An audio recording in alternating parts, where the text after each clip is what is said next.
ultimately it came to the point where I felt that if I don't remove the microtransactions, development is over. I'm not gonna keep working on it anymore.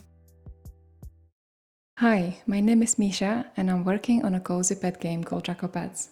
What I want to talk about in this video is what I created, how the process went, what I have yet to create, and also all the struggles that I went through. I've been into gaming and game dev for about 2 decades now, but I have never worked on a serious project before. I started many and never gotten very far. Up until 4 years ago, or rather 4.5, when my daughter was born, and I got a little bit into mobile gaming. And since gaming is such a big part of our lives, both me and my partners, it was quite clear to me that it's not gonna miss our daughter either. I started looking into what kind of games there are for kids out there. And I was quite shocked by what I found. Because there indeed are a lot of games for kids, but if you are looking at the free ones, they are often filled with loads of ads, microtransactions, insane subscriptions, and things that I just don't think are okay for kids, like loads of spinning wheels and loot boxes and stuff like balloons that when you click on them, they spawn an ad.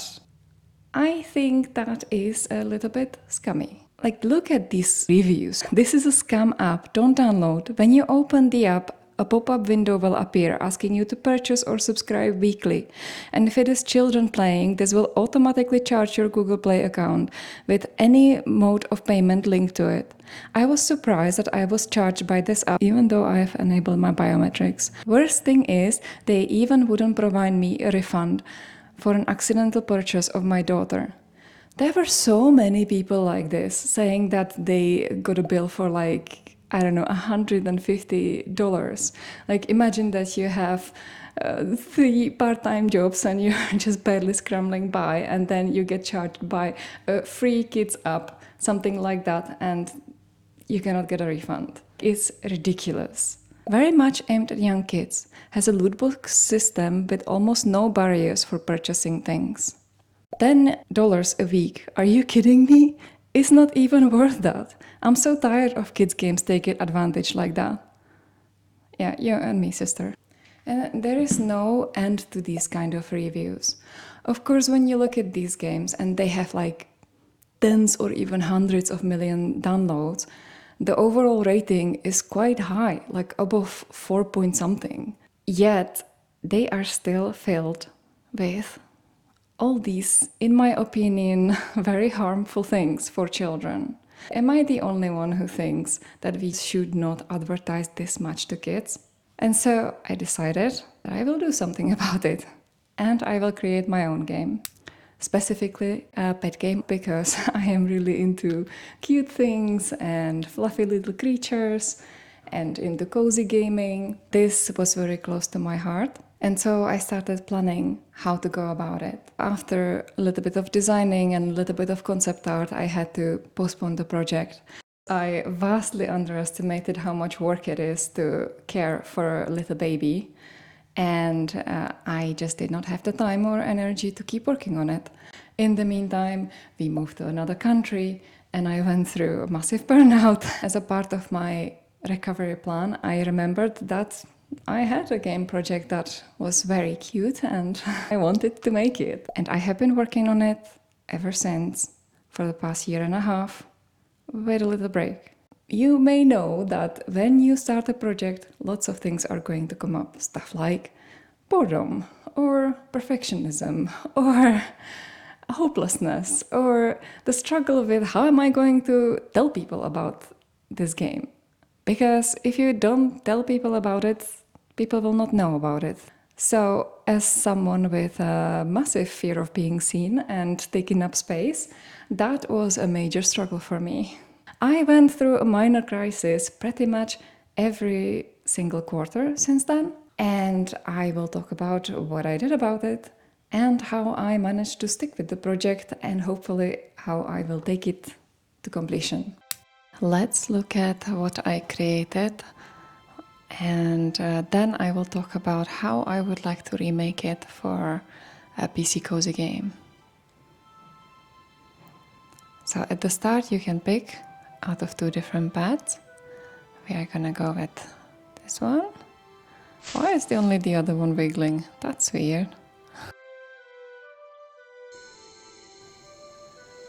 I just recently remade the hatching scene and added a little bit of magic that will become very relevant once adventure trails are in. And each pet has different kind of magic and different kind of glyph. Here you hatch your baby pet, you can rename it if you would like.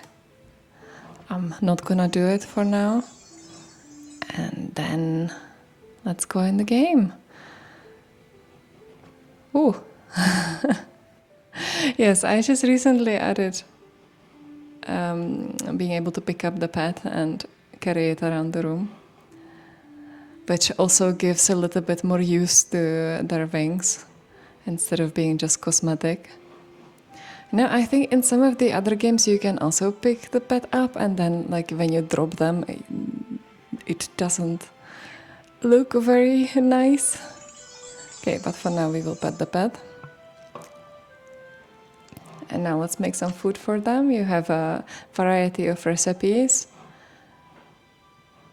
And all of them need to be discovered. So you get to learn one in the tutorial and then the rest you have to figure out. Also, each pet has a favorite meal.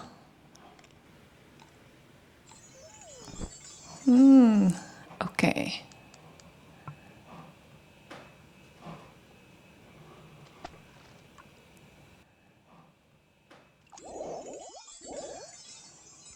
For the basic care, I looked to get inspired. What are the things that you should be able to do? And my philosophy to this was that if I see that something is monetized in a crazy way, like, for example, having to pay or watch ads to get nice, colorful soap every single time, then I'm gonna remove the monetization part and just keep the fun part. This is also where my daughter came in and made some executive design decisions. And that is being able to pop the bubbles, which was not there before. And then she was trying to pop them, which meant that I had to add it. Because what she wants gets added. That's just my life.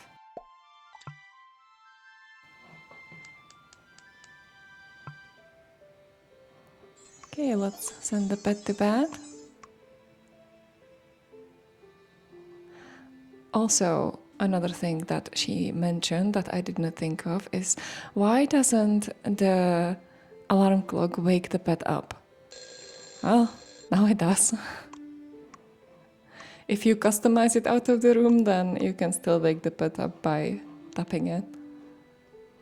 There are some nice furniture interactions for each set.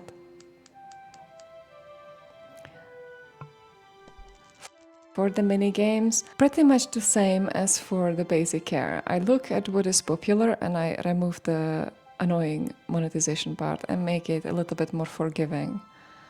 So my daughter really loved this game, which is logical arrows, but the ones that were out there were very, very punishing and also full of ads. So I made it without. I really love the jiggly dots. Oh, it makes me so happy to look at.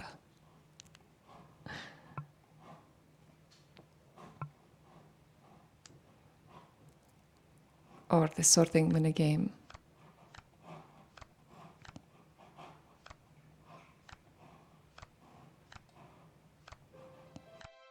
It starts very, very slow. I noticed that my daughter was a little bit overwhelmed at the start if it ran at the main speed from the beginning. So it starts slow and speeds up over time.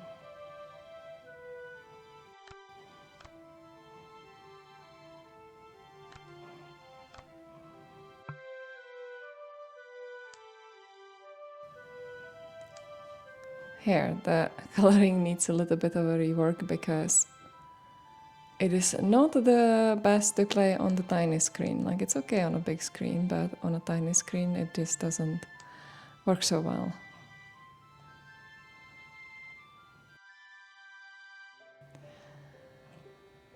Now I need to rework the interface here. It's something I put together very quickly, and you only have two types of colors, so either basic one or glitter. Once again, like normally you would have to watch ads or pay to get special paints. I think that's nonsense. You can also select any color from a color wheel here, but that is something I want to change, to be honest, because it is like too much freedom. And I think that the younger the child is, the less they understand something like this. So I think it will be way better to create a bigger palette and change it so that it's easier to go through it.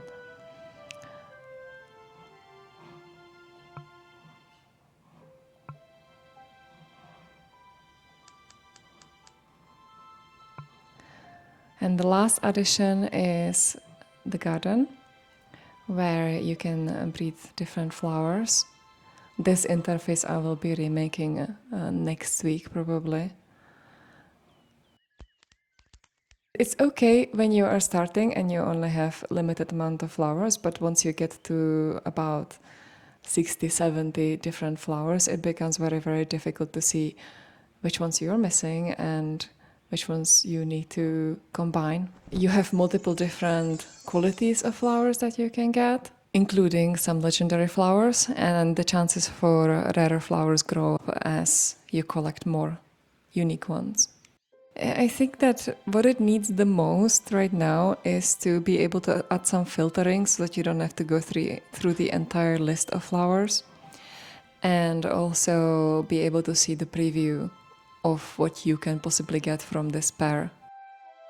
And we can put the flowers anywhere we want in the garden.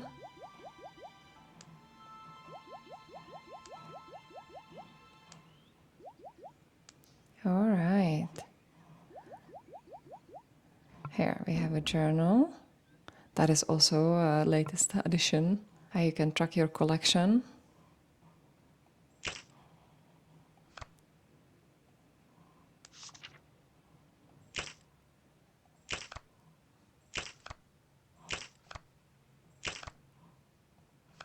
I always aim to do a little bit of extra to make it feel nice and special. So with each sticker you collect, you also reveal some illustrations.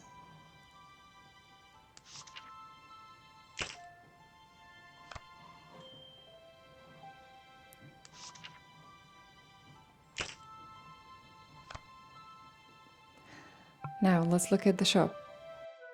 I remove all the microtransactions. Some of these pets were meant to be cosmetics, but now you can just get them through play. So through taking care of the pets you earn coins, or through playing the mini games, and then you can either transmute the coins in the garden. It takes a few days to save up for a new pet, but I think honestly that is good. I want to have some limits on the play because the game should last for a while, and it's not a bad thing to teach a little bit of patience.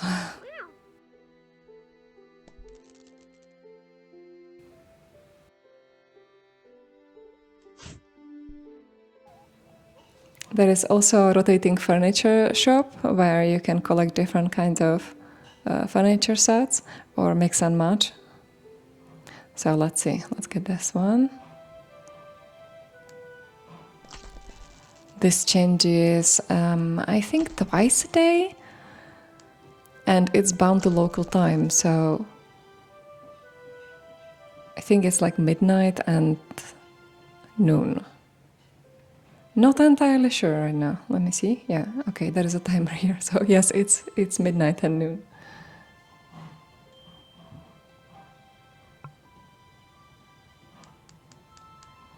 And here. We can either change one by one, or you can change the entire set or the pieces that you own from it. And again, there are some interactions. What I still need to build for this is a player avatar and adventure trails. The main reason why I want to make a player avatar, even though most of the other pet games don't have it, is because in a lot of these games you can put outfits on the pets, and part of the game is collecting that as well and customizing that. But for my pets, I designed them to have some theme going on for each of them. And I don't currently see a way to make outfits that would be repeatable. So what I'm gonna do is make a player character and you will be able to collect outfits for your avatar and customize that way. And the outfits will come from the adventure trails, which will be mostly puzzle based because I want to keep it very cozy and safe and friendly for kids. I don't want to have a lot of combat. I noticed that especially for little kids it's very overwhelming and scary. Like my daughter can't handle that kind of stuff. Even if there is like a cute monster in the game, she still doesn't want to play it anymore and she's scared of it. So she's 4, okay. But chances are that that young kids will play the game, so just keep it very nice and cozy. Also, when you take care of your pet, you increase their bond level here, and right now it is very, very underutilized. Like at level 3, your pet grows up into an adult, after which, by the way, you can freely switch between the baby version and the adult version. Once again, like you would have to buy an a baby potion or something like that. I think, like, why?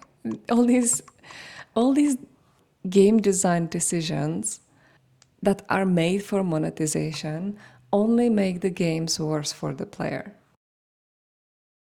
Looking at what is monetized in other games and just removing the monetization component is a pretty safe bet on how to make the game more pleasant to play.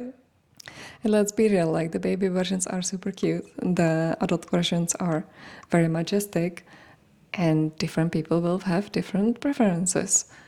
But back to the levels, I believe that it will be a really nice addition if with each level you collect a set piece, for like clothing set piece for that specific pet. So then there will be some long-term value of taking your pet to a higher level and bonding them for longer, not just going to, okay, they grew up, I filled in my journal, and now I move on to the next pet. I really love this. I don't know, maybe it's just me, but every time I look at this, this is so cute. Struggle number 1. About 3 months in, I had something that I would call a prototype, maybe even minimum viable product.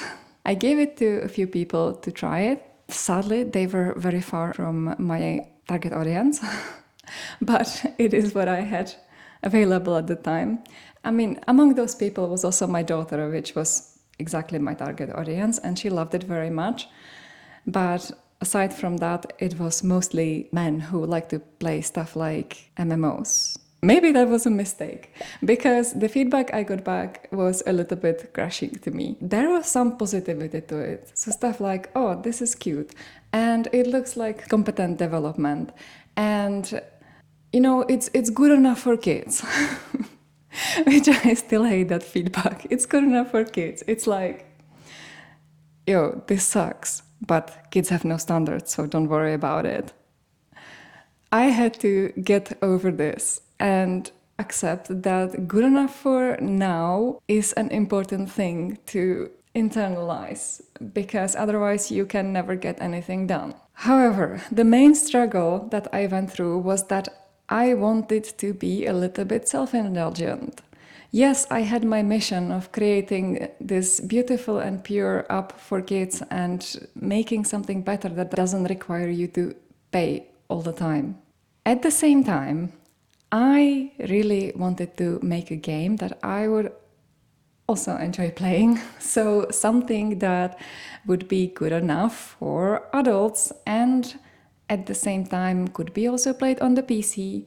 There was a huge disconnect between the two because, first of all, what you want for mobile is fundamentally different what you want for PC. On mobile, you want to have short, really fun, intense sessions and then put it away and have an idle component and then come back to it later and again have a play session. You build up and collect also by idling, not just by active play. While on PC, you want to sit down and relax with a game and play actively for however long you have time. And these two things just don't go well together. I know that there is more interest in idle games these days, but I don't feel like this is that kind of game that it would fit, because the idle games you have out there are very much either overlay games or they are very menu driven, and it's a little bit like idle RPG kind of thing. Malware.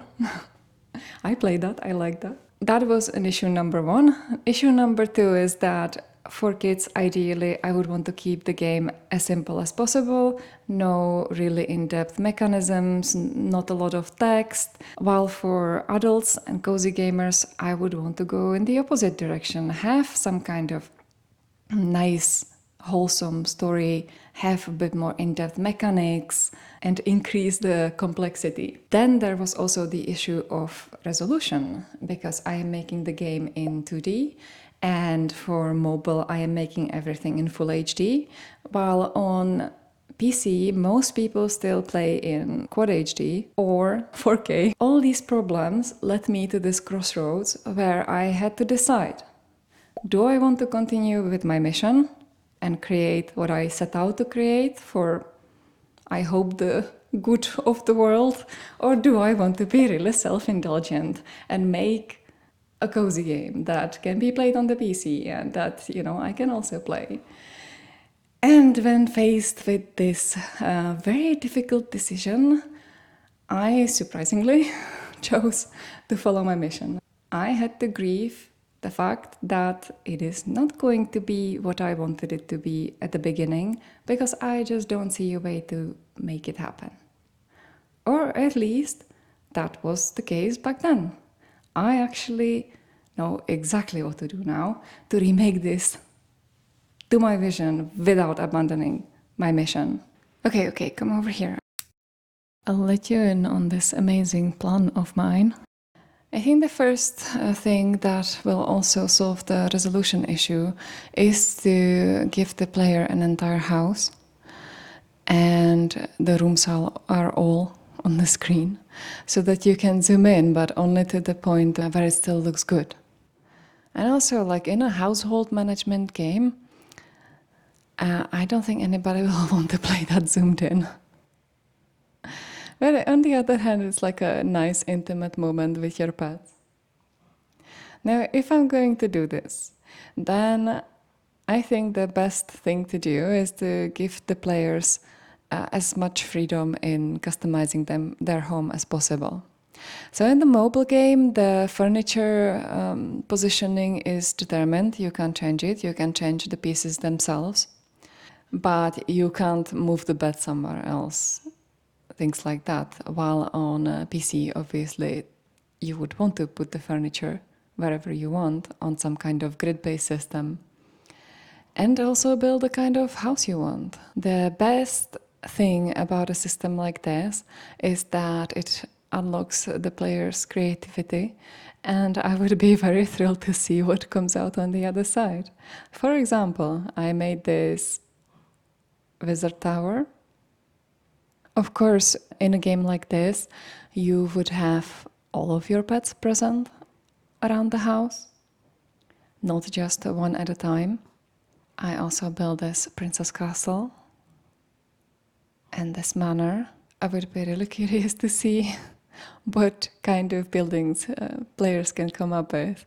Like sometimes the screenshots you see from games like this are absolutely insane, and I love seeing it.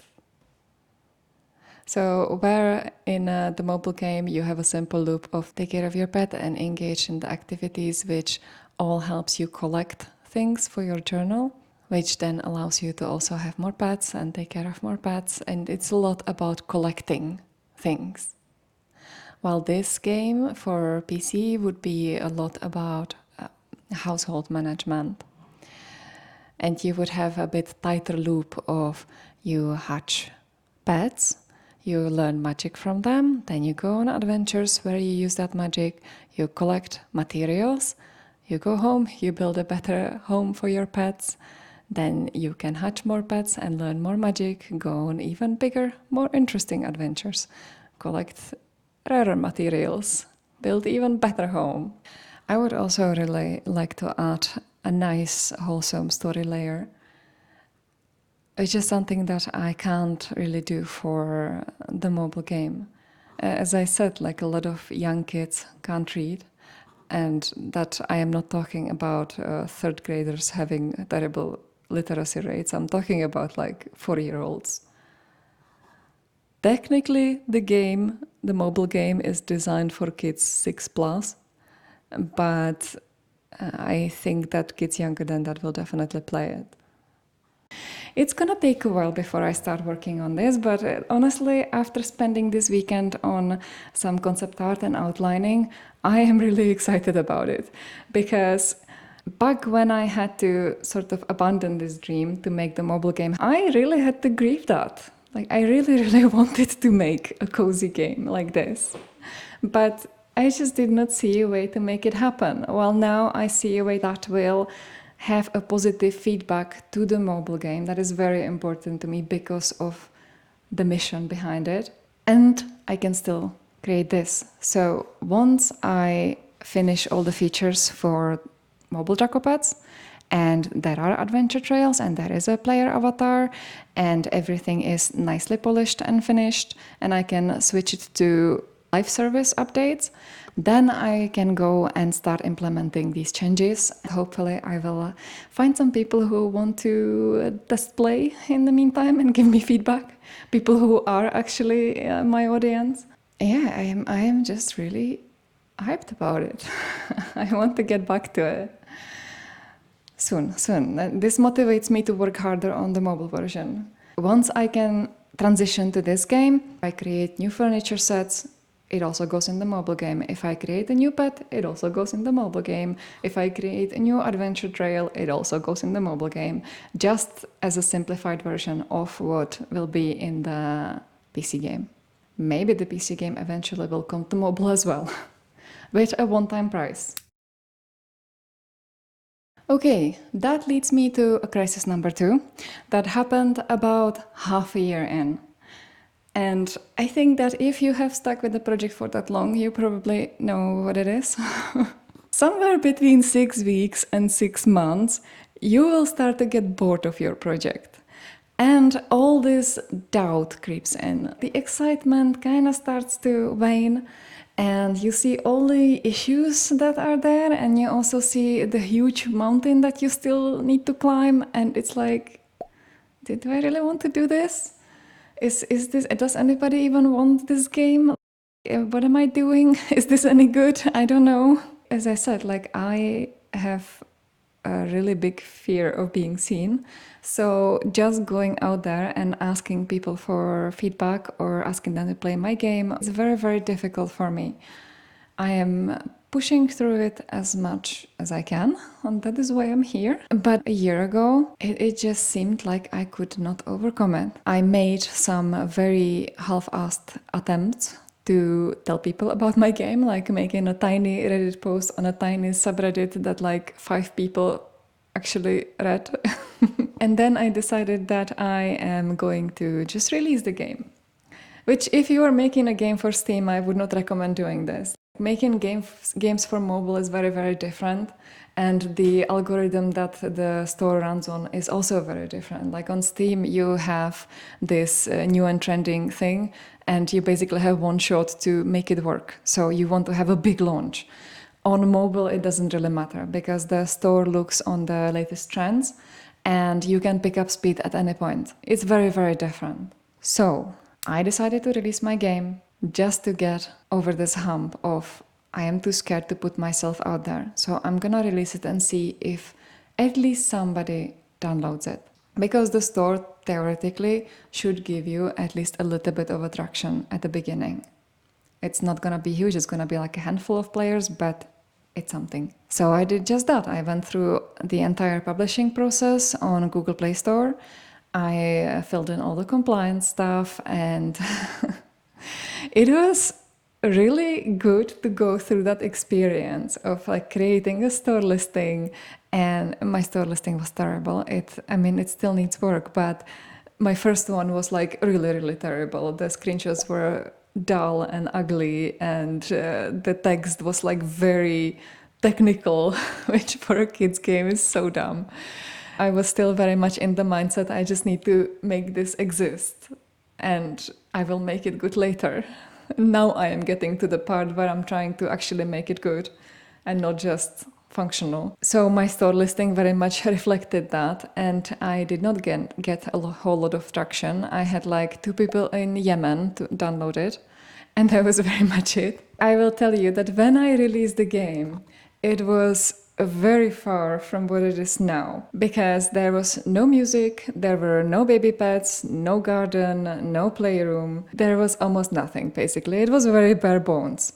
But it also served for me to overcome my perfectionism a little bit, to get into the habit of this is good enough for now. I'm okay with these things being a little bit chaotic while I'm working on this that is important right now. I think that is a mindset that is really important to adopt if you want to finish a project. Let's say that it was basically an exposure therapy for me. And even though I did not get players, I did get something else. Because from very early on, my app got the teacher's approved badge. And that's amazing because a lot of these really big polished apps do not have it. So I was like, okay, great. At least somebody appreciates my ethical approach to building this game. Thank you very much for that. It skyrocketed my self-confidence. No, okay, just kidding. I'm still insecure. But, it was nice. It kept me going. Actually, it didn't. After I released, and things still did not get better for me emotionally. I was still feeling like, is this going anywhere? Is this game any good? How am I going to tell people about it? It kind of became a bit too much. Like, I felt a little bit burnt out. Because for the first half year, I worked on the game pretty much any chance I got. And I did not get that many because my daughter was mostly at home. I was a stay-at-home mom back then, and she only just started going to kindergarten, and only in the mornings. So I had very little time to work on it. I used every single moment that I had while being pretty exhausted from all my other responsibilities. So by the end of first half year, the excitement was gone, and I just could not continue. I took a break from it for about half a year, and I really had to consider what am I going to do with myself, because I at that point really wanted to go back to work. I found that also very difficult, especially since we moved to an area that is like a small town. I don't have any decent mode of transportation, so I was like, okay, what kind of job can I get? What am I gonna do with my life? These kind of questions just come about every few years. I spent about half a year on it until I was like, okay, I don't know how a normal job is going to happen for me. So I should stop being a little wuss and deal with my issues and get back into my creative project. This is not the only thing I made. I also wrote a novel, and I also did many other things. I always made it exist, and then I kind of failed the step towards now actually make it good and then put yourself out there to tell people about it. But I did not really want to live that way anymore. So I decided to pick up the game project again and continue working on it. And I'm really happy that I did. I kind of got a second wind, if that is the correct expression here. And I got really excited about it again. So I made the baby beds, I made a playroom and the garden and lots of other stuff. I actually even managed to make music thanks to one really amazing tutorial with no prior knowledge of music or composing or anything like that. Have you tried writing music only to get stuck after 8 bars? Uh-huh. You don't need advanced music theory or terabytes of expensive orchestral sample libraries to write a cinematic orchestral piece that sounds like it's straight from a film or video game soundtrack. Are you sure? You just need a process that gets you past the first 8 bars. Okay, tell me more. This guy is a real gift to the world. And then, inevitably, I run into the next crisis. And that is, okay, how am I actually going to monetize this? Because I don't want to have ads, and I don't want to have subscriptions, and I don't want to do any pay to win or something like that. That is what the game goes against, so it makes no sense to add that in. So what am I going to do? Am I going to make this for free? At that point, I felt like there was a lot of pressure for this to perform if I'm gonna spend so much time on it. A lot of it was internal pressure, but there was also some amount of external pressure. I was like, yeah, okay, it would really be good for me to have an income. How is this actually going to generate any? I still had some cosmetic microtransactions in the game, and I really hated that because it also kind of goes against what I'm trying to make. I just really want to make something for kids to enjoy. I don't want kids that can't afford microtransactions to never be able to get their favorite pet in the game. I just want to create something pure and beautiful. I feel like that is the purpose of my life, to be making beautiful things for the benefit of other people. It's not necessarily to be making loads of money from questionable monetization strategies. I went through like 2 weeks when I thought about this really hard. I felt like I am going to quit the project again. I really hated the microtransactions and I couldn't figure out any other way to monetize this because everybody says that one-time price doesn't really work on mobile because of what the audience is used to. Ultimately, it came to the point where I felt that if I don't remove the microtransactions, development is over. I'm not gonna keep working on it anymore because I don't enjoy it. Like, I don't enjoy working on a project I don't believe in.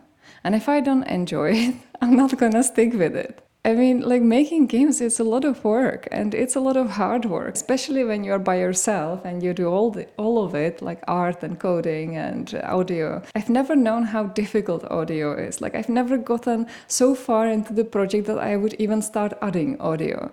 And now I was there and it's like, wow, this is hard. I don't know what to do.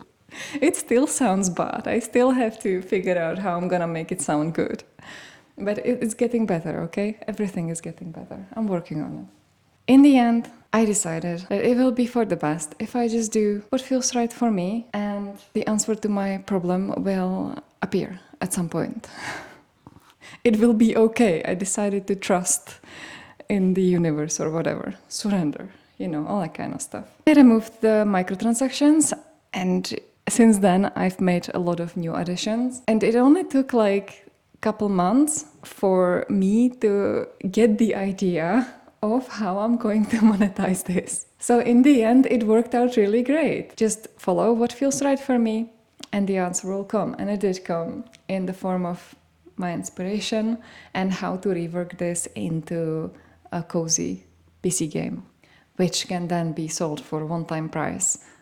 I am not against that. So that's what it's going to be. And it means more work for me. On the other hand, I am having a blast working on this right now. I think I'm okay with it. I switched the mobile app to tipping jar only, which, as I read on the internet, has like a really low conversion rate. So I am just okay with the fact that this game will probably never make any money. And if it does, then not much. And that's okay, because the purpose of it is to create an alternative to all the other games that are out there. It is really good for kids to experience something different. If all the games have the same kind of monetization structure and that's all you ever experience, like that will become your normal. If I remember how I grew up, I didn't have to deal with any of this nonsense. I developed this deep love for the medium, not just as a gamer, but also as a creator, as a developer. And it unlocked an entirely different level of creativity in me. I just really hate the idea that kids nowadays will mostly play the monetization and not necessarily the game, because everything is designed for monetization. Timers are designed for monetization. Loot boxes are designed for monetization. You get ads by switching a room. I hate it. I hate it very much. And I am going to work very hard to make this project and to make it really good, because just because I have a good intent doesn't mean that the game is competitive as it is. I think it is already cute and it is already very playable, and you can play it right now if you have an Android device. Sorry, iOS users. It will come eventually. I don't know when, but eventually it's on the list. And then I hope that I will be able to take everything I created and everything I learned and make something even bigger and better that we can all enjoy. The last issue for me to resolve is my fear of being seen and taking up space, which is part of the reason why I want to start this channel and start posting devlogs where I talk about my project and about creativity in general. And also I want to talk a lot about the things that prevent us from being our best creative selves. We often hear from people who are okay, who can just do the thing, who don't run into these issues as much, or who are like, oh, I'm gonna show everybody. This person told me that I can never be an artist when I was a little kid, and I will show them, and I will spend all my days grinding, connecting dots or whatever. And you don't really hear from people who are so depressed that they can't get out of bed and they really struggle to stick with one project and they deal with crippling perfectionism, or from people who are really afraid to put themselves out there, like me. Fortunately, if we are talking issues, I've had pretty much all of them. So let's talk about it, and let's talk about how to not be like that anymore and how to actually stick with whatever you want to do in your life and reconnect with the playful and creative part of you that we were all born with, and some of us just happen to lose at some point. If that is your vibe, then I would be very happy if you subscribe, and I will see you around. Hey kitty, what are you doing?